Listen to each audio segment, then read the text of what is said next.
I try to keep it cute, but I can't. Jamal Bryant's wife looked absolutely stunning in that dress. The dress looked beautiful. Her shape, everything about it. It was just beautiful, right?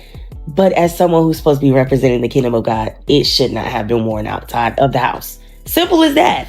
It's literally that simple, y'all. Here's the thing. People be like, oh, well, she wasn't going to church. Oh, well, she wasn't doing da-da-da-da. We are the church. And wherever we go, we're supposed to be representing God.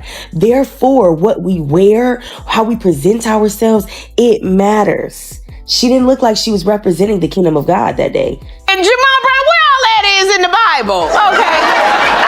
I bought the dress. Is that in the Old Testament or the New Testament? I don't know. She married to me. Is that in Proverbs or Galatians? Which, everything that you said, was that before or after Moses parted the Red Sea? Y'all, let's talk about the scene at that recent fundraiser. Your favorite Atlanta pastor's wife, Dr. Carrie Bryant, rolled up looking like she stepped straight out of a magazine. I mean, she was serving full-on baddie energy. And honey, the reaction? Let's just say the church folks were not here for it. The backlash was immediate and fierce. Since then, Pastor Jamal Bryant and Dr. Carrie have been scrambling to do damage control. Jamal stepped up to defend his wife, saying her outfit was nobody's business but his. But here's the thing, it seems like they're testing limits now, seeing how far they can go before people push back. And Dr. Carrie, she's not backing down, she's clapping back at anyone who comes for her. The internet response has been savage, full of receipts exposing their past behavior. If they want to live this influencer life, maybe it's time to step away from the pulpit because people aren't putting up with this anymore. A preacher presented his wife the other day, and I guess you call that a flesh-colored dress. I don't know. It's black dress and flesh color. It gives the illusion that she's not wearing anything underneath.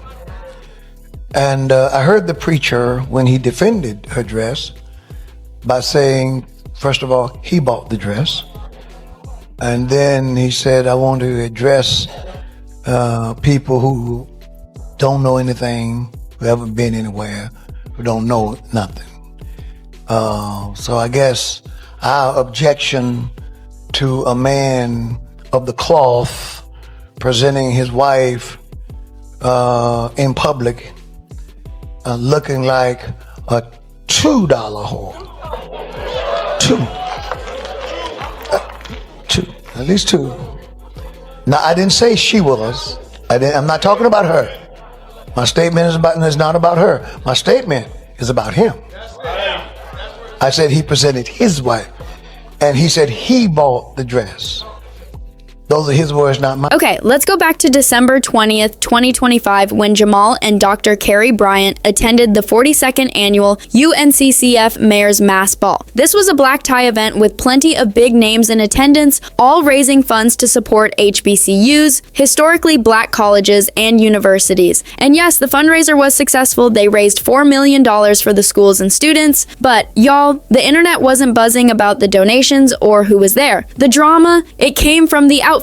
Both Jamal and Carrie were dressed formally, but the spotlight hit Dr. Carrie's gown and people couldn't stop talking. Her black mermaid dress fit her like a glove, with lace detailing that complemented her skin tone perfectly. She looked stunning. Honestly, it was something you'd expect a reality star or even Beyonce to pull off. But as a pastor's wife, the reaction was intense. Folks said it pushed boundaries and the internet went wild. Now, people have been side-eyeing Jamal and Carrie's relationship for years. Dr. Carrie used to be a co-pastor at Jamal's new birth church, which made her basically an employee while he was the CEO. So when they started dating, there was an obvious conflict of interest. Even though they were technically single when their relationship went public, reports suggest they had been involved for years while Jamal was still married to his first wife, Giselle. Over time, Carrie allegedly received preferential treatment at the church, which rubbed congregants the wrong way. Instead of addressing it, the couple pushed forward, got married, and tried to frame their story as overcoming obstacles and inspiring hope. I think, there is really an unexpected hope that has come with it that I didn't expect that it would ignite in people. And so I think that hope has been for folks who have been married before, divorced before, or just searching for love, true love for the first time that had not found it. We've gotten so many emails and messages and stories of people who have been renewed in their hope of love because of our story and what we've been able to. But this latest appearance, it set people off even more. Many argue it confirmed what they've been saying all along. Jamal Bryant acts more like an entertainer than a spiritual leader. And honestly, there's no way they didn't anticipate the reactions to that dress. Maybe they even wanted it for attention. From the very start of his career, he's been a polarizing figure, and this just adds fuel to the fire. He bought her the dress and she put it on. They knew the stir that their dress was going to cause, being flesh colored. But being a minister and a first lady, you're not new to this. And yes, we all know that the dress isn't actually see-through. It is an illusion. I just don't know where the illusion of nudity fits in with being a first lady. I mean, for me, I feel like there's certain things that you don't expect from certain people. Now, with Dressgate trending, people are digging up the past and calling out Jamal Bryant for a history of questionable behavior. Remember back in 2007 when news broke that he got a church member pregnant? Instead of owning up, his family allegedly tried to pay her to terminate the pregnancy. When she refused, they offered even more to silence her. And yet, Jamal kept his seat at the AM Church in Baltimore with his father, Bishop Bryant, reportedly covering for him behind the scenes. But that's not all. Word has it he had a child during his Morehouse days, also kept secret from the family to maintain a perfect image. And rumors suggest there could be more hidden children we don't even know about. People are saying this isn't just a one-time thing, it's a pattern, and it explains why Jamal has always seemed untouchable.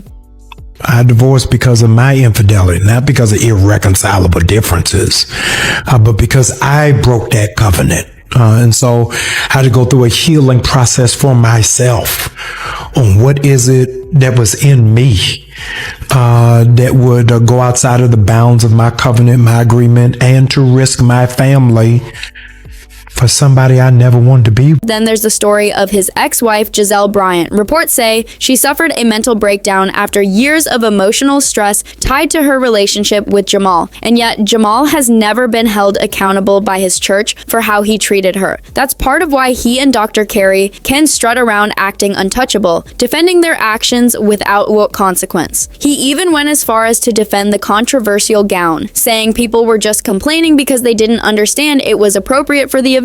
He reportedly added that he personally chose the dress and anyone with an issue should take it up with him. A jealous, petty, small-minded people got in their feelings and set up a false barometer of holiness based off of a dress. Now you got to help some people because some people have embraced the full knowledge of ignorance without any assistance for understanding. The dress was not see-through. The dress was flesh color. But because you ain't never been nowhere and ain't never been exposed to nothing,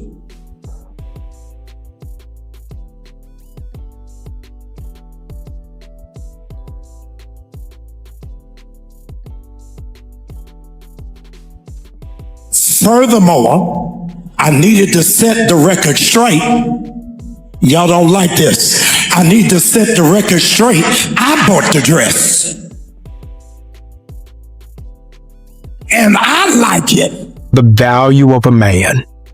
Don't look at his house. Don't look at his car. Look at his wife. And anybody who looks at my wife will think I'm a billionaire.